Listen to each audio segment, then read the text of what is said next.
One of Neil Young's crappier songs there, but kind of appropriate for this episode of Dave's Gone By here on this second day of April 2011. I just love, that's the beauty of radio, to make these little connections, these tenuous synapses of things, because talking about not only how crappy the New York Mets are, and as my friend Alan just told me, it's kind of amazing that I'm giving a little piece of Mets lore and history here in northern Colorado for absolutely no reason at all, which is one of the points of this show. And also because Alan Scherstuhl is a syndicated columnist who came up with a great column that I absolutely read every single week, religiously. Rabbi Saul Solomon reads it religiously too, which means he reads it right to left. But, oh man, Alan, you're not laughing at that. Damn it. I'll have to work on that joke. So, the column, you know what? I'm going to let Alan Scherstuhl tell us about it. Alan, are you there? Yes, I am. Oh, you are there. Okay, you didn't laugh at my damn joke, so I'm already angry at you. But please tell us about studies in crap. Well, thank you, Dave, and thank you, Rabbi Saul, when he comes out eventually later. But hey, first, can I just say how exciting it is to be on the same show as Melanie, and how great it was to finally hear the Carolina song after so many years? Oh, well, thanks, man. Yeah, I mean, I'm pretty excited to have her on, too. She's going to be cool, Dave. And, yeah. The question I would like you to ask Melanie, if you can, is sure. Does she realize how hard it is to Google her? Oh, because she only has that first name and you get a zillion Melanies. And it's tough. Yeah. No, it's kind of like when I want to Google something about television and I type in boobs and, for BoobTube. And I have to scroll through. That's not a good move. It takes me hours. Yeah. I think it's Melanie, and there's a band called The that are kind of hard to yes. Well, if you do the in quotes, you actually, I think you come away okay. You have to put quotes around stuff, but Melanie in quotes. I don't think you have any such. Yeah, Hey, sorry, Dave. Good to talk to you. You too, man. So yes, I write studies in crap. I dubbed myself crap archivist in 2008 or thereabouts. Mm-hmm. When I first started actively collecting strange and bewildering books and magazines and ephemeral publications from thrift stores and antique malls, starting in the Kansas City area, but then slowly expanding out to California, occasionally New York, Massachusetts, and just wherever I can find it. And then writing it up, trying to be fair, but also having as much fun as possible with it. Now, you only started doing like the column and doing it quote-unquote seriously a couple of years ago, but were you a crap connoisseur and collector in your teens and your 20s, that kind of thing? Oh, certainly. I remember the day I realized I had a gift, or maybe it's a patience, for digging through terrible books at thrift stores, was sometime in late high school when I found a guide called, I can't remember the exact title, but I still own it actually, to Puberty for Young Catholic Schoolgirls, published in like 1966 and 67. Uh-huh. And something came over me, and I looked through the index until I found, phrases that amused me, and the phrase "bad habits" really leapt out at me. I mean, it was, printed in black type, but it may as well have been printed in one of those New Testament Jesus red ink things. Oh, yeah. It was just seared into my brain. So I looked up the bad habits chapter, and it never really identified what these bad habits were, but it did suggest that when you go to bed, you young Catholic schoolgirl, that you wear very loose bedclothes and make sure before you fall asleep that your hands are always outside the linens. And it also suggested that when bathing yourself, always take a bath and never really use a sponge for your intimate parts, and instead just lower yourself in and out of the water so that you resist temptation to indulge in bad habits. Oh, my God. Yeah. I spent 10 years trying to convince Catholic schoolgirls to do the exact opposite. What can I tell you? And unfortunately, it's the last 10 years. No, I'm kidding. But yeah, so that sort of started you on your way. And you still have that marvelous tome? Yes, I do. And I have saved it. I have never used it online. It is in a big stack of books I have for when I feel like, you know what, I don't have anything this week. So, I've been saving some of the good stuff. Well, that's the thing that I wonder about, because of all the things that you do, your work life, you're doing the column. You also have to go to these places, find the stuff, and sometimes, yeah, there are comic books, there are coloring books, there are children's books, but other times you go through novels. Where the hell do you find the time to read some of these full-length things just to squeeze the crap out of them? Boy, that does get tricky some days, some weeks. You'll notice if you read the column that some weeks I'm just making fun of coloring books. Right. And those are the weeks when I have a regular person's life.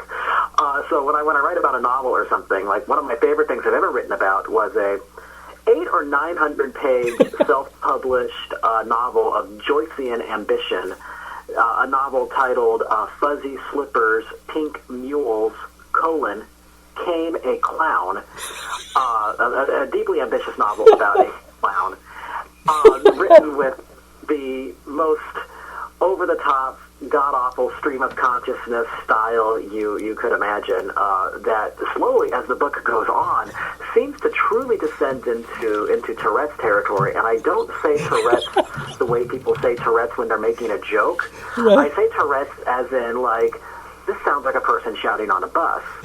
And so it's a 900-page book, and I've had it for probably 3 or 4 years before I wrote about it. Just would pick it out occasionally, keep it in the bathroom, declaim from it randomly at parties, until finally, I felt like I'd marked it up enough to where I could do it. But no, the novels certainly take a while, especially in a week, like a couple weeks ago, I wrote about 4 different 60s romance novels starring nurses, such as like a Nurse on Nightmare Island or Nurse's Dormitory. Yeah. And I remember them well. They're all exactly the same. Yeah, that was quite a time commitment. So I think I followed that up the next week with something like, here's 8 funny pictures of clowns from thrift stores. I'm laughing not only at what you're saying, but I did run and Google the Fuzzy Slippers, Pink Mules. Fuzzy Slippers, Pink Mules, Came a Clown. And actually, you're forgetting one aspect of that title of the book. It was Volume 1. Sorry, what is that? It was Volume 1. Oh, Volume 1, yes. McAllister Ransom, unfortunately, never did finish Volume 2. No, He teases them at the end of the book. And the book has many, many great lines and many, many wonderful things in it. But my favorite is one rant where he really gets furious at the name of the husband of the woman who is a clown. I forget what the gentleman's name is, but McAllister Ransom, the author, takes everything in his book very personally. And so he shouts all sorts of filth about this person's name on the page, and he ends the paragraph with, "We fornicate in the cream of his name." Actually, that's not... In another context, that would be a really wonderful insult. That'd be a really, it's like the Monty Python, I fart in your general direction. In the right... It's touched with a brilliance. Yeah. But not everything is touched. Self-published novels are tricky. Most of them are just so transparently bad, but not transcendently bad. And Fuzzy Slippers, Pink Mules is obviously the work of somebody with some talent in some way, but no control or sense of proportion or artistry. And that makes it so very much more interesting to me than, the kind of books I often find, like self-published fantasy novels. Yeah. Well, I want to read. I want to share with people just a touch of this very, very important book. This book that will be. What was that book? It was there was this guy who wrote this book on Vietnam, like a kid going through the Vietnam years. They did this whole documentary. He wrote a book that was it wasn't really a bestseller, but it sold really well. It got wonderful reviews. They were calling him like the next Norman Mailer. And then he just kind of disappeared. Do you remember this? No, not right offhand. It's a really cool documentary. What happened was the author really loved, the documentary filmmaker really loved the book.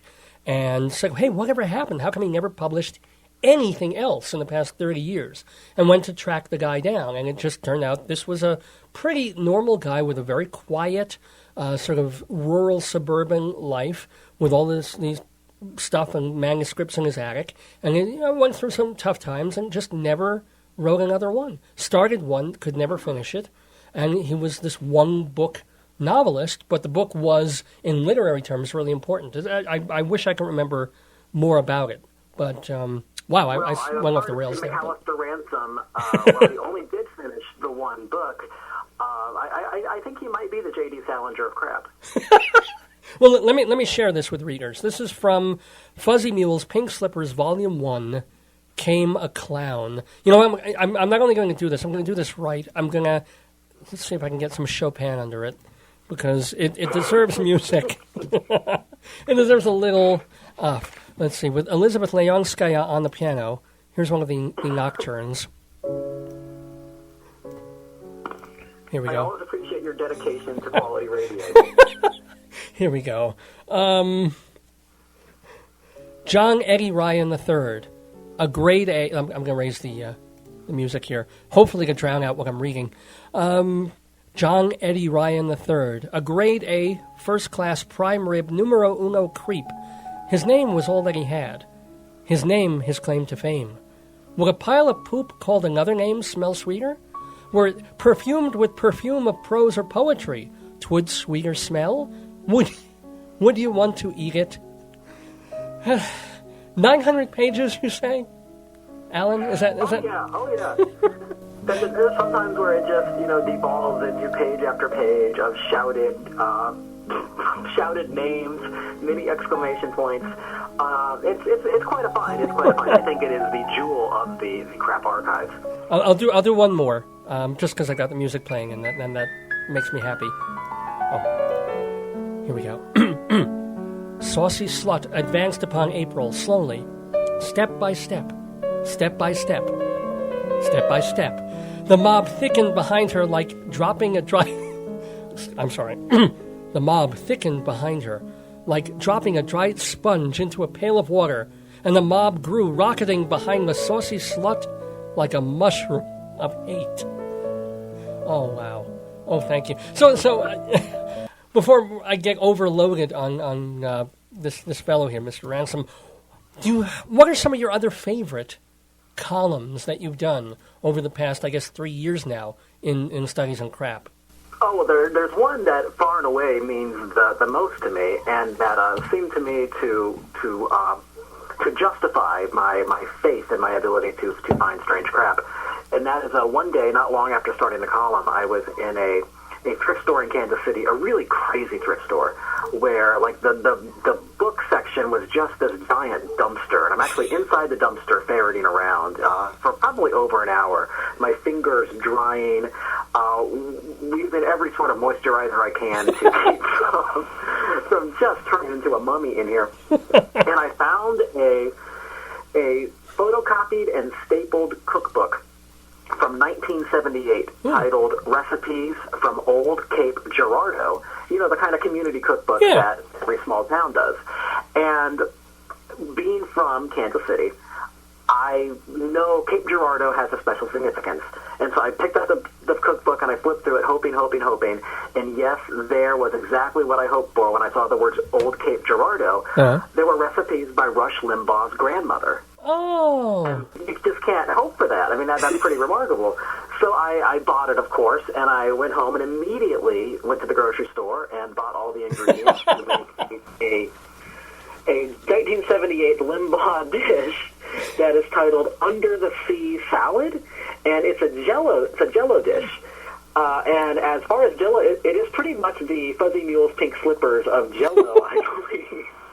You have a picture of this on your column, and I remember this. It's just... Yes, if you Google Studies in Crap and Jello, this will come up. And if you ate it, would come up too. Lime Jello. Yeah. Lime Jello, cream cheese, olives, mayonnaise. Oh, I'm sorry, Miracle Whip, not mayonnaise. That would be tacky. That's the Goyish mayonnaise. Yeah. Peaches. Okay, well, peaches and Jello, okay, but I'm looking at it now. There's a cat. You have a wonderful picture of the cat, like, not wanting to eat it. Yes, and I'm very proud of that photo. That is my cat. He has made it into the column about 4 or 5 times now. Yeah. And that photo spread around the world a little bit. It didn't quite go viral in any sensible way. It instead, got picked up by some of the strangest websites you could ever imagine. And my favorite was the Amerikaner blog on a Swedish newspaper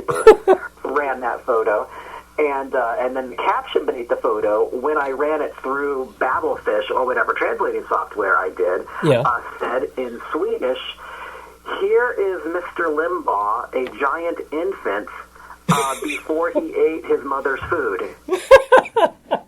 Well, it does look a little fuzzier than Rush Limbaugh, but you have to understand, the Swedish, these people eat excuse me, they eat lutefisk. So compared to that, Rush Limbaugh's grandma's Jell-O is actually delicious.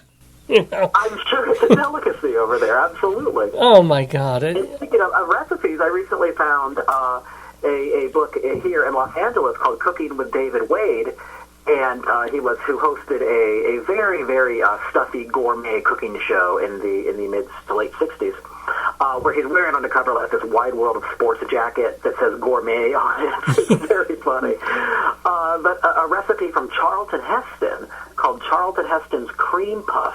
And I just love those words together. Oh, yeah. And so we made that as well, and it was, I think it might have been worse than the Jell-O salad. When I taste tested the Jell-O salad with some friends, a very funny friend of mine said, "You know what? I have everything I need to make this Jell-O salad in my refrigerator right now."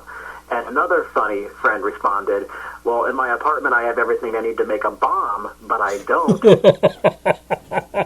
Yeah, I mean, literally, after looking at the Jell-O, you probably should have recommended to the friend you take everything out of the fridge that could go into that and throw it away, and never ever buy it again.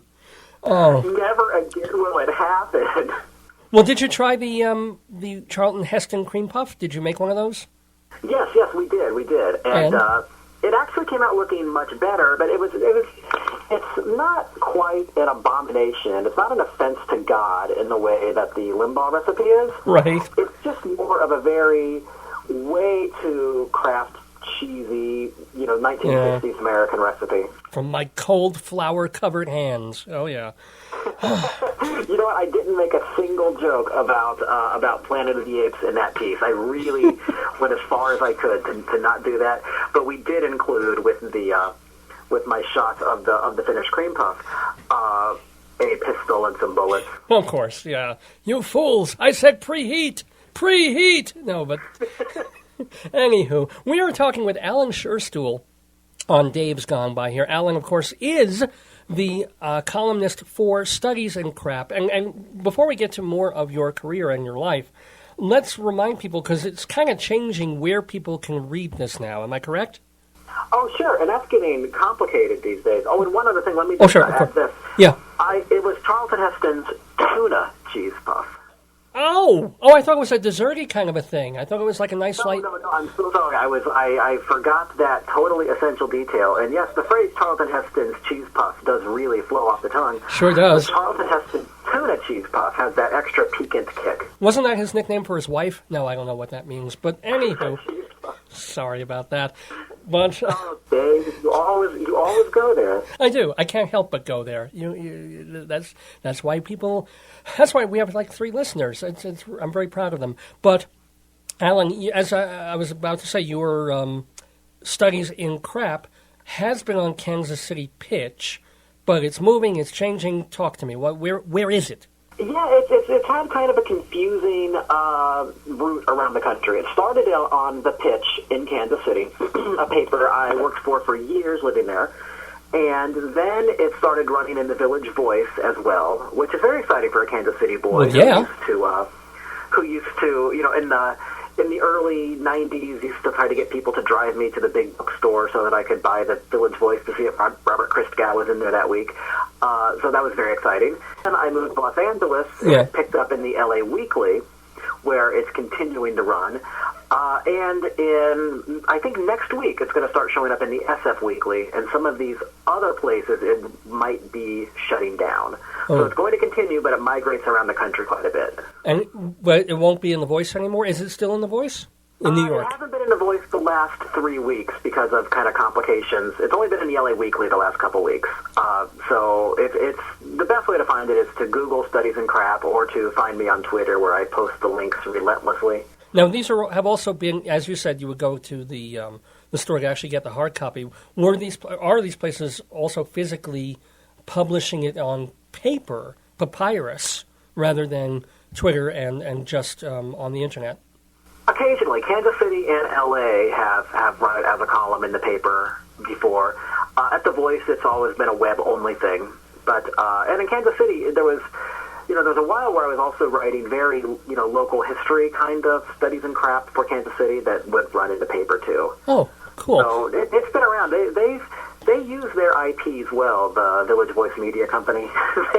They've worked pretty good. But I mean, and not to be in any way specific, but as a fellow writer and journalist and stuff like that, did you get a little something when The Voice was running alongside with the pitch, or when it would go to LA Weekly, etc.? Oh, sure. Oh, that's nice. Okay, so even though it was running more than one place, you got something, as it were. Yes, the negotiations continued long into the night, but eventually, yes, I was getting something besides the honor and prestige of appearing in new Village Voice. Now let's roll it back. Talking to Alan Scherstuhl here, and Alan, as you said, I guess you got your real journalism start at the Kansas City Pitch. How did you get to that point? Were you a journalism major in college, English major, what? No, I was an English major. I was writing fiction. I was insufficiently interested in other people to be a journalist.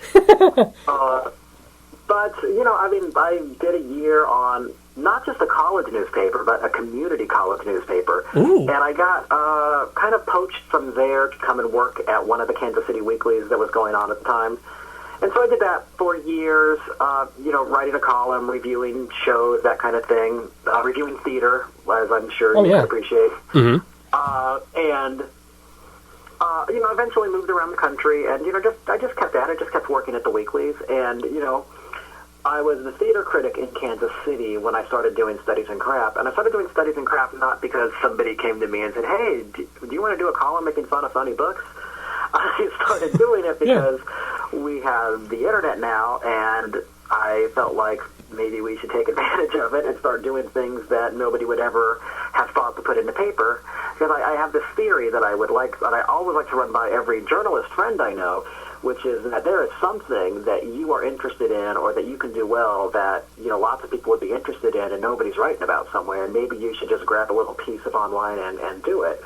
Absolutely. I mean, you never asked me, although you should have, but I agree. I mean, you don't have to ask me. It's an obvious thing. You follow your passion, and if you have the time and energy to do it right, either you'll end up just doing it for love, or it'll have a life of its own beyond that. So yes, by all means.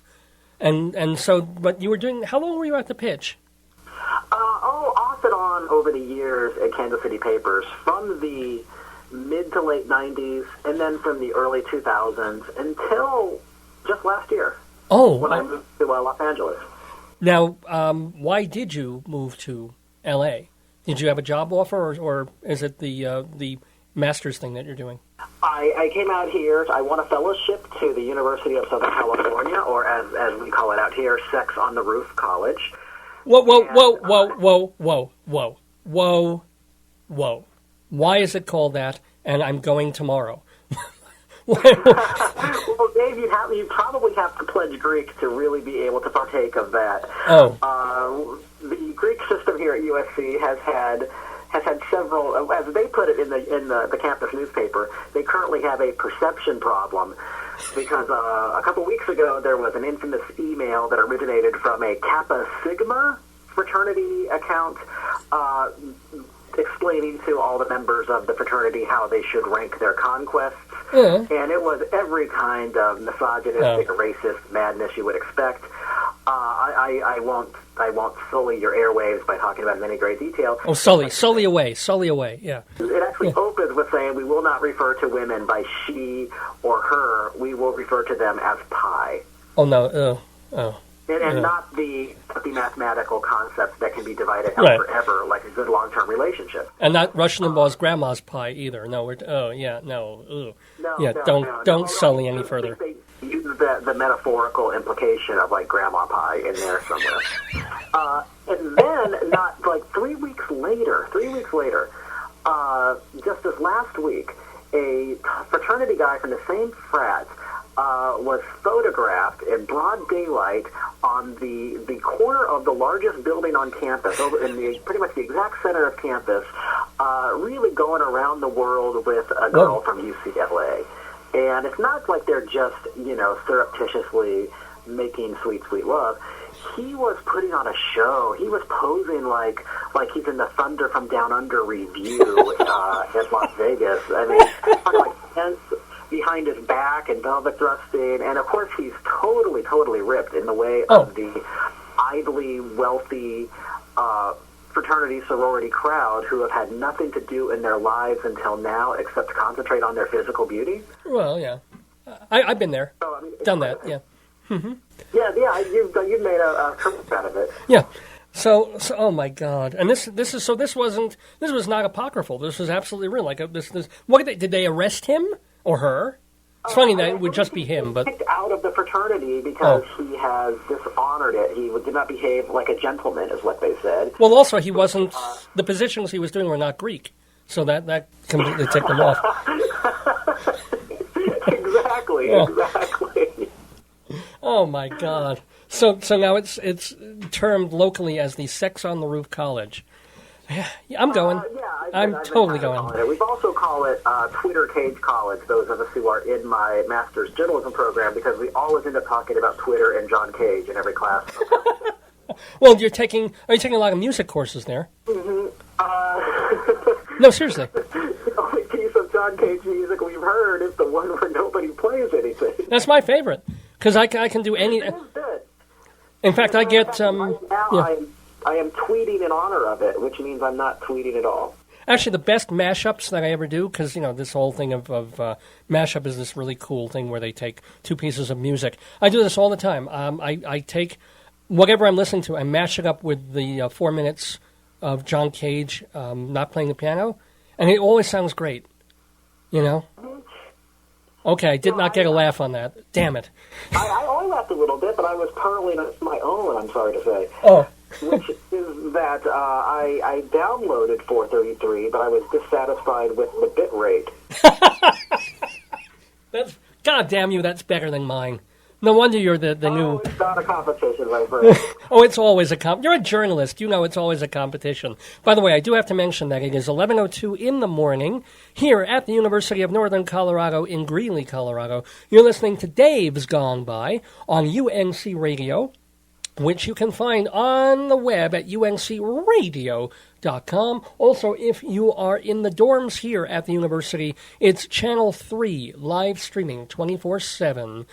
Yes, and you get wonderful crap like this. Yes, Dave's Gone By interviewing the author of the weekly column Studies in Crap, Alan Scherstuhl, who's talking also now more about his academic and his journalism career. Sounds like you're having a pretty darn good time at the university, are you? Oh, yeah, it's been a great time. I've met some great folks, taken some great classes. I'm taking some great courses. So some of the professors, I'm working with Amy Bender in a fiction class. That's awfully fun. Mm-hmm. What do you mean working with her? Are you writing pieces that... I bring in things I've written, and she eyeballs them and does not smack me. That's good. that's always good. Really good. Yeah, we are not collaborating on anything, no. Now, do you have... Do not think by that. This is your first master's, right? You have a bachelor's... I have a master's in creative writing, actually, from Boston University. Oh, wow. Wow, you go, man. Did that help you? Did that help you get the Kansas City job? Did it do anything for you? That's a very tricky question. I remember in the program, I was and when I was there, many members of my program, there were only about 10 of us, but they were rebelling a little bit. They didn't quite see what the point was of bringing in their short stories each week and then being excoriated, which is a tricky situation. Sure. And the director of the program, who is not there now, and who is the father of the GM of the Boston Red Sox, the director of the program said, don't decide whether or not this was all worth it for 10 years. And I thought that was a pretty god-awful thing to tell people who are wondering why they're in your program. But now it's been about 10 years, and as I look back on it, I can say this, a master's in creative writing costs a lot of money, but it buys you opportunity in a community in which you can write and try to make something of it. And it also gave me the ability to teach college with that master's degree, which I did for years while writing for the pitch. So from that mild professional perspective, yeah, I think it was good. From a creative, artistic perspective, I think it was really, really good. But, master's programs, Dave, are like that cave in The Empire Strikes Back that Yoda says, do not take your weapon in there. You only get out of them what you take in, I think. Okay. And are you feeling that? Are you also getting that sense in your term at University of Southern California? Oh, yes, absolutely. Oh, cool. In a master's program, the harder you work, the more you'll get out of it. No. It's given me the chance to write things I never thought I'd get to write, such as a really long critical analysis of contemporary country music. Whoa. Okay, like 5,000 words? Nobody in the world wants to pay you for that, but at USC you can write it for credit. Oh, very nice. And how much, I'm kind of curious about this also, of how much is stuff that you're really, really interested in and want to do, and how much is like, oh, I have to do this for credit to graduate? It's actually, I would say, for me, it's been about 75-25, like things I want to do versus I've got to grind this out. Nice. With everything I've done here, I've managed to be able to tailor to, I don't want to say my wheelhouse or anything, but to things I'm interested in or have wanted to explore. So, no, I've been satisfied with that. That's great. And it's a short program. You're getting, well, had you even not gotten the San Francisco weekly gig, it would have been over in a month or two, right? Mm-hmm. Oh, yeah, it's a one-year master's degree program, and there is nothing wrong with that. No. Is it a full year, or so? I thought it's even like 9 or 10 months or something like that. Or is it a full year? Full year, plus about 2 weeks at the very beginning Oh. they add on. So it is, the University of Southern California's specialized journalism program. You'll talk about Twitter, you'll talk about John Cage, you'll meet a lot of good people, and once a month, free dinner with a lot of drinks. Oh, there you go. And you're not saying it on the air, but you did mention in one email, hot women, a lot of beautiful women. Am I right? Oh, sure. University of Southern California is pretty much what when I was 12, I thought the grotto would look like. That's Playboy reference for people who are younger than we are. I've made a lot of friends from other countries, and who have never been in America before. Oh, that's cool. And I've had a great time trying to explain the shorts worn by undergraduate women to them. Does it really need to be explained? You just point and go, God. I'm pretty upset by it. Yes. So let me ask. First of all, as I said, this is a competitive business, so I'm incredibly jealous. How did you get the SF Weekly gig? Well, I've worked with Village Voice for quite a while now because they've owned the Kansas City pitch the entire time I've been working for them. Mm-hmm. And, I've been friendly with the people who are higher up, and they asked me a while ago to take an editorial test, and I was in the running for a couple jobs, and then, San Francisco kind of fell into place. Nice. Now, and again, at the pitch, you were also an editor, or just, and the other Kansas City? I was a freelancer who was doing studies in crap and theater reviews and assorted other, whatever it occurred to me, occasional cover stories, news pieces. Is this your first editing gig? As a managing editor, is this the first gig that you got? Oh, I did some editing of alumni magazines during a spell when I worked at Harvard. I edited some tiny music magazines years ago, but first one in a while. Neat. When were you at Harvard? When you were at Boston U. How did you get allied? Sorry? Yeah, but, working at Harvard, though, is like, it's like, in West Virginia, if you live back in the hills, you work at the Still. It's just the only thing there. I was living in Cambridge, so you end up working at Harvard, which was interesting. I'm a middle-class boy from Kansas City. It was at Harvard talking to students that I first learned about things like thread counts. Okay. Let me ask, of all the places now there's Kansas City, there's Los Angeles, there's Boston, Cambridge. Which is your favorite? Well, I guess Kansas is still always going to be in your heart. Oh, absolutely. It broke my heart to leave Kansas recently, but to really appreciate a place like Kansas, you have to go away from it and occasionally come back, I think. Yeah. And I really loved Boston. And, there's an interesting, we were talking about studies in crap earlier and talking about, kind of collecting things before I was writing the column. Another one of my very favorite columns came out of my time at Harvard where I had this job working for some alumni magazines for the graduate schools at Harvard. So we would have to blur the books written by alumni. Yeah. And they would also list their books. And, a lot of them were very impressive books, as you would imagine. But I once got this self-published thing called Popular Anthropology. And popular was spelled Poppular. Oh, boy. It was written by a man named Joseph L. Popp. And Oh. it looked to me kind of absurd. Yeah. And I took it home and was reading it, and I really couldn't believe it. He was trying to make a self-help book based on anthropological sciences derived from the theory of evolution. And no joke, this is a book about how to increase your reproductive potential, eliminate everything unnecessary in your life, and make sure that you are creating as many children as you possibly can. And it's dead serious. It's not satiric or anything. It's just a book about how the only way to tell if you are winning in life is how well your genes are being spread.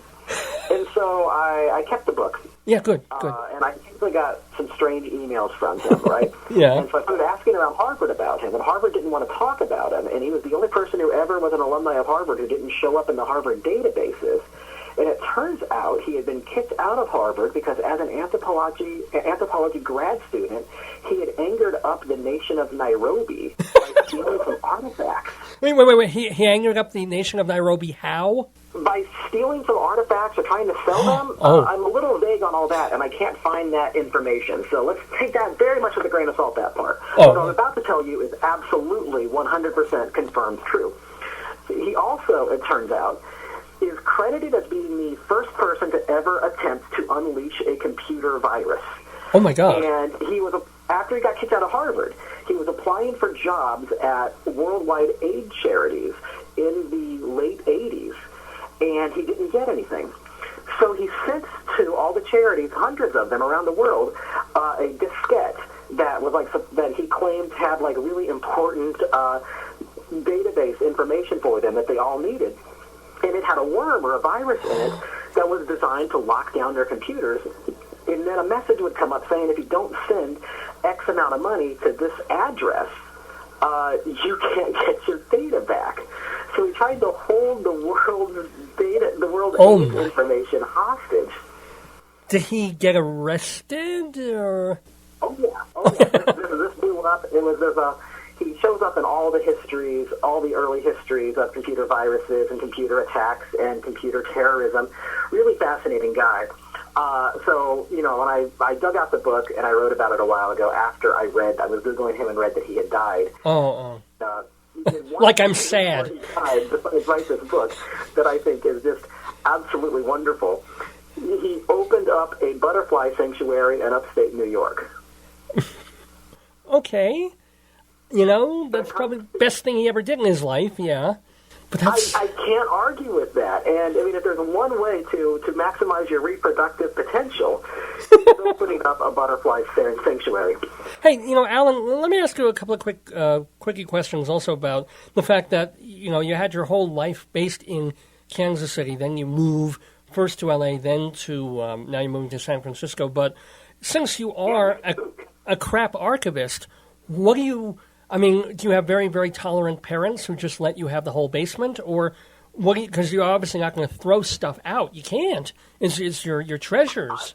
What do you do? I have a tolerant girlfriend's parents right now who are storing a lot of books for me. Yeah. My room here in Los Angeles is stocked with terrible, terrible books. And I have taught myself to finally start letting go of some that I've already written about. Oh, wow. So you're eBaying them and all that? Or... Occasionally. I don't eBay many of them because most of them are definitely of limited interest to the world. To anybody, yeah. But I have eBayed a couple. I think I got over $100 for a book called How to Live with a Bitch from 1968. It was not ironic either, this book. It was about gender relations. Okay. And but no, mostly I put them, you know how when you catch a small fish and you release it? I very much like to take my books back to used bookstores. Yes. And just let them re-enter the stream. That's actually, let me ask, what is, I probably should have asked this right up front, but what is the criterion for you? Or what are the criteria old English habits coming out, for crap, for what constitutes crap for your column? Boy, that gets tricky. To me, it has to be something that was conceived with some purpose in mind that it fails.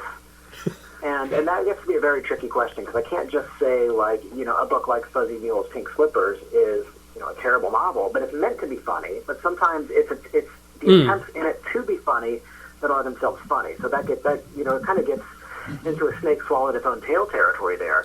But so, I think maybe the easiest way to do it is just to kind of list the kind of things I find myself writing about again and again. Uh-huh. It's one of my favorite things is crazy old books by crazy old preachers. Uh-huh. And my favorite being Tim LaHaye, the inventor of the Left Behind series, who in the late 60s wrote a remarkable book titled How to Be Happy Though Married. And that's actually a very reasonable, that's not an unreasonable title, really. Exactly. And if that book had a picture of Paul Reiser on it, it would not be crap. It'd just be boring. Yeah. The guy offering marriage advice, it's a very different situation. That in the book is endlessly hilarious. But, honestly, sometimes it is just time that can make something really kind of crappy. I have a really strong weakness for old magazines that are not the old magazines you find. For some reason, going to estate sales, you discover that every American family saves National Geographic, Playboy, and every Life with a picture of John Kennedy on the cover. But there's not many other magazines they save. So when I find a trove of Boy's Life or something, I'm in heaven, because a 1968 Boy's Life is going to have things that will blow your mind in it. Such as? Do you remember anything? I wrote about one recently, and it had a column written by Miss Teen USA, where she instructs her boys that they don't need to be different like the hippies, and that when you be different, you're just being like everybody else. Well, that's not unreasonable advice either. I have to say... Aren't they then supposed to be like Miss Teen USA? Oh, well, no, but... It occurs to me too. No, but sometimes I do take issue with the column where you pick something that is kind of crappy and dated and silly, but you read the advice, and that's the funny part about these things. A lot of the times, like 80% is perfectly good, reasonable, normal, logical, useful stuff in these self-help books, and then it's that other 20%, and that's where it just goes a little bit, like the guy on the train who's talking normally and then goes into outer space. I like to try to acknowledge where the crap is not crappy and focus on the really strange stuff. Like in the Boy's Life I'm talking about, there's a short story in there from Isaac Asimov. Ooh. And so in a way, it's not just making fun of the boy's life, it's look at how much more ambitious, the press used to be. Especially whenever I write about old magazines, it always ends up being a little nostalgic, I'm almost sorry to say, for, the state of publishing, for the state of literacy in America. But then, of course, I'll spend a lot of time on the crazy ads in the back for, order a monkey through the mail. Remember those little sea monkeys? Oh, yeah. Or, no, in The Boy's Life, they have real monkeys. What? Also have predictions of what the computerized schoolhouse of the future will be like, and they illustrate this with photos of kids wearing space suits. Oh my God! And it actually all in some ways it reminds me. It brings back that, what was it, Atomic Cafe, that documentary from I guess 25 years ago now, of looking back at what everybody was telling children around the atomic age after World War II and during the Red Scare and the Iron Curtain and all that, the Cold War. And it's just, if you go under your desk, you'll be okay. The radiation will pass over you.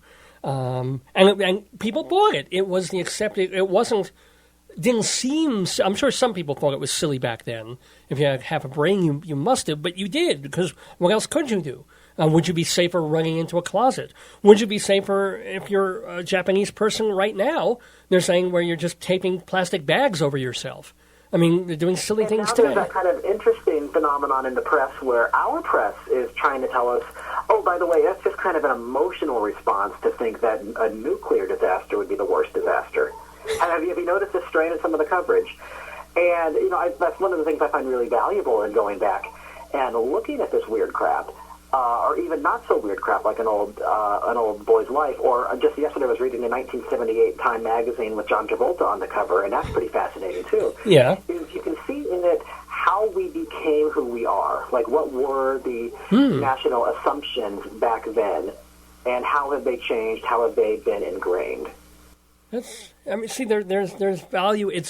The column is hilariously funny, but you're also bringing out the value of looking back on America, both its weirdness and its strange, skewed nostalgia. So there's a value to that as well. And I want to ask the last question for Alan Scherstuhl, the author of the weekly column Studies in Crap, which all you got to do is just put Studies in Crap in your Google browser, because I know now that you've heard the interview, everybody, you're going to want to do this immediately and every single week. As a matter of fact, is there a way that people can subscribe to, like, get a Twitter tweet about it, or some kind of RSS feed? Or my name is just Studies in Crap at Twitter with no spaces in it.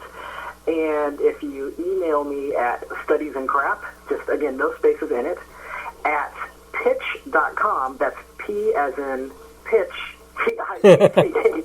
What is it P in? P as in pineapple? Okay, that'll do. StudiesinCrap at pitch.com, P-I-T-C-H. You can get on the big mailing list. That quite likely will soon be the crap at sfweekly.com, but we'll deal with that when it happens. But here's the last question for Alan. Now that you've got this big job that you're starting, I guess, in 2 weeks? When do you start at SF Weekly as the editor? Next Monday. Wow. So, what are your ambitions there? What's your vision for San Francisco Weekly? Well, Dave, I'm glad you asked that. This is a strong paper with a journalistic staff that right now, the reporting staff, I think, really can't be beat. You were talking about circumcision in San Francisco earlier. I would direct you to, if you want to understand how such a thing could happen, I would direct you and the good rabbi to look up SF Weekly writer Joe Eskenazi's coverage of the Happy Meal ban in San Francisco in the SF Weekly quite a while ago. Okay. Where he really lays out how, this kind of ban can only happen in this city. And so, what I really want to do is find more coverage like that, of that kind of excitement and caliber, that's explaining, how this city is like one of the world's great cities and also one of the world's most delightfully strange ones. I get it. I love San Francisco. Been there a couple of times, and you've been there at least once or twice in your life. So, do you have a feel for the city yet? Oh, sure. Yeah, I lived in Berkeley for a year. Oh, okay, cool. So it was weird. And after leaving Berkeley, I went back to the Midwest, and so it was like going from a place where everybody agrees with me about everything to a place where I'm a communist. So I enjoyed that quite a bit. Yeah, this is as close as we get to a liberal radio station in this part of the world. I'll tell you that. That's why I'm happy to be on this college thing. I'm always amazed when I hear what you're getting away with out there, Dave. So keep that up. Thank you, sir. Well, it's college radio, dude. Well, anyway, keep getting away with the marvelous work that you're doing. First, congratulations almost on the upcoming Masters. Have you finished your work then? Are you done with your coursework? I submitted my thesis yesterday, and I have a couple more weeks of courses that I have made arrangements for as I move it about the country. What, are you going to do them on the web? Yeah, that kind of thing, and come back down occasionally a bit. We'll see. We'll figure it out. Yeah, well, you're not going to be that far away. I mean, it's almost drivable from L.A. to San Francisco. It's 350 miles or thereabouts. Yeah, there you go. You can get one of those old magazines about getting here to there in a space age sort of a way.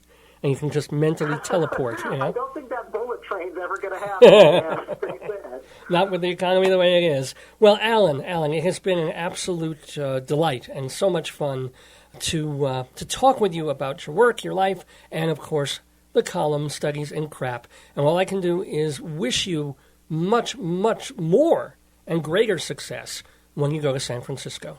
Hey, thank you, Dave. And, give my love to the rabbi, please. I certainly will. Thanks, Alan.